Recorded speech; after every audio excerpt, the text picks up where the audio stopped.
Kita akan belajar suatu kisah dari hidup seorang Raja Yehuda. Asa melakukan satu pembaruan besar-besaran di bangsanya Yehuda. Yang sebelumnya mereka menyembah berhala, melakukan banyak kekejian, hal-hal yang menyakiti Tuhan.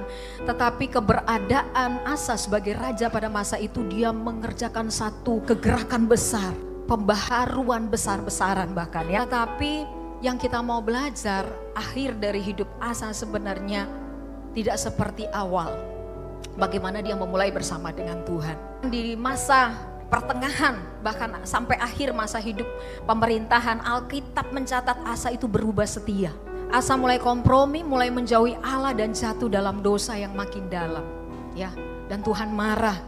Tapi karena kasihnya dia mengirimkan pelihat untuk memberikan peringatan dan memberi teguran.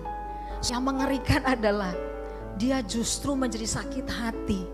Dan yang lebih tragis, akhir hidup seorang Asa dikatakan bahwa dia gak mencari Tuhan. Saudara, ternyata langkah awal untuk hidup sungguh-sungguh sama Tuhan gak cukup. Bahkan sampai pertengahan saudara juga gak cukup. Saudara harus konsisten berjalan dalam kebenaran sampai akhir.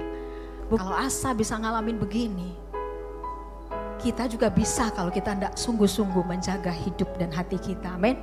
Ya, oleh sebab itu kita ini perlu belajar. Jangan sampai kita berhenti mencari Tuhan. Apa yang menjadi masalah Asa, saudara? Dia mulai berhenti mencari Tuhan. Bahkan dikatakan dia dalam keadaan sakit hati. Itu awal kehancuran. Dan kau tidak cepat-cepat bereskan, itu akan membawa kau pada kemunduran rohani. Ya. Jaga hati di masa-masa sudah diberkati, jaga hati di masa-masa sudah mengalami penderitaan dan kesulitan hidup. Asa jatuh ketika dia dalam keadaan sangat diberkati sebagai raja. Tetapi ada banyak orang Kristen juga bisa jatuh ketika dalam penderitaan karena dia menjadi kecewa, menolak, sakit hati. Bahkan tidak mau untuk terus berjalan di dalam Tuhan, komitmen panggilan Tuhan.